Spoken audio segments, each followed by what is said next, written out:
வணக்கம் friends, welcome back to our channel. இது உங்கள் வேல்ட் ஆஃப் சூர்யா. தமிழ்நாட்டில் இருக்கிற ரிவ்யூவர்ஸ் சில பேர் தற்குறி ரிவ்யூவர்ஸ் அப்படிங்கிறது இப்போ நல்லாவே தெரியுது. அதுவும் நம்ம சூர்யா அண்ணா படம் ரிலீஸ் ஆனா போது வாயை பொழந்துக்கிட்டு வந்துடுறானுங்க. இவனுங்களை பொறுத்தவரை தமிழ்நாட்டில் ஒரு டைரக்டர் பேன் இந்தியன் லெவலுக்கு ஒரு படம் எடுத்தா அதுக்கு சப்போர்ட் பண்ண மாட்டானுங்க, அந்த முயற்சியை பாராட்ட மாட்டானுங்க. அதுவே வேற மாநிலத்தில் யாராவது ஒரு டைரக்டர் பேன் இந்தியன் படத்தை எடுத்து அந்த படத்தை தமிழ்நாட்டில் ரிலீஸ் பண்ணுனா அதுக்கு நல்லா முட்டு கொடுத்து அந்த படத்துக்கு சப்போர்ட் பண்ணி அந்த படத்தை மாபெரும் வெற்றி படமாக மாற்றுவானுங்க. ஸோ இவனுங்களை பொறுத்தவரை வாழவும் விட மாட்டானுங்க, புதுசாக முயற்சி பண்ணுற டைரக்டர்ஸுக்கு வழியும் விட மாட்டானுங்க.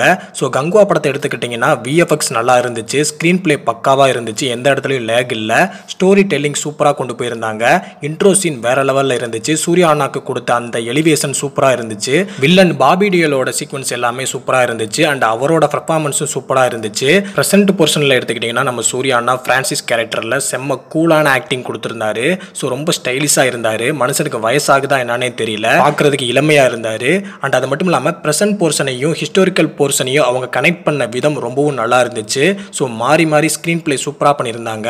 கிளைமேக்ஸில் வர சி ஃபைட் சூப்பராக இருந்துச்சு, விஎஃப்எக்ஸ் பக்காவாக இருந்துச்சு, அண்ட் அதில் வரக்கூடிய நம்ம சூர்யா அண்ணாவோட 6 பேக் சீன் வேற லெவலில் இருந்துச்சு. கடைசியாக கார்த்தி அண்ணாவோட கேமியோ ரோல் சொல்லவே வார்த்தை இல்லை.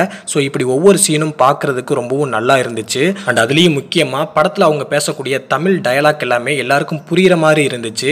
அதே சமயம் வளவளன்னு டயலாக் பேசாம ஒவ்வொரு சீனுக்கு பின்னாடியும் ஒரு மாசான சீனை வச்சு படத்தை கொண்டு போயிருந்தாரு டைரக்டர். ஸோ சிவா சம்பவம் பண்ணிட்டாரு. குறிப்பா சொல்லணும்னா எந்த இடத்துலையும் போரே அடிக்கல. ஸோ குறிப்பா விஎஃப்எக்ஸ் பக்காவா இருந்துச்சு, முதல்ல ஃபைட் சீக்வன்ஸ் செம்மையா இருந்துச்சு, அதாவது ரியலா ஒரு முதலைய பார்த்தா எப்படி இருக்குமோ அப்படிதான் இருந்துச்சு. ஸோ விஎஃப்எக்ஸ் டீம் பக்காவா சம்பவம் பண்ணிட்டாங்க.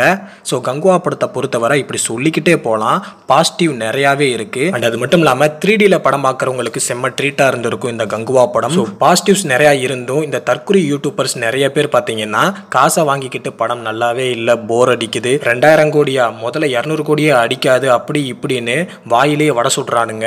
ஸோ அந்த ரிவ்யூலாம் நீங்கள் நம்பவே நம்பாதீங்க, தயவு செய்து அந்த மாதிரி ரிவ்யூலாம் பார்க்காதீங்க. ஃபர்ஸ்ட் நீங்கள் போய் படத்தை பாருங்க, படத்தை பார்த்ததுக்கு அப்புறமா உங்களுக்கு ஒரு ரிவ்யூ வரும் அண்ட் உங்களுக்குன்னு ஒரு தனி ஒப்பீனியன் கிடைக்கும். ஸோ அதை கமெண்ட்ல சொல்லுங்க படம் நல்லா இருக்கா இல்லையான்னு. ஸோ அதுக்கு முன்னாடி ரிவ்யூவர் சொல்றதெல்லாம் கேட்காதீங்க, குறிப்பாக இந்த தற்குறி சொல்றதெல்லாம் கேட்காதீங்க. ஸோ நான் சொல்கிறது ஒன்றே ஒன்று தான், படத்தை பார்க்க தெரிஞ்சா பாரு, பிடிச்சா பாரு, ரிவ்யூ பண்ண தெரிஞ்சா பண்ணு. ஸோ ரிவ்யூ பண்ணுறேன்ற பேரில் காமெடி பண்ணிக்கிட்டு இருக்காத, வாழ்வாடி பசங்க மாதிரி உட்காந்து அழுதுகிட்டே இருக்கீங்களேடா, வன்மத்தை கக்குறீங்களேடா. சூர்யா அண்ணா என்னடா பண்ணாரு? எனக்கு தெரிஞ்சு சூர்யா அண்ணாவை பார்த்தாலே நீங்களாம் பயப்படுறீங்க போலடா.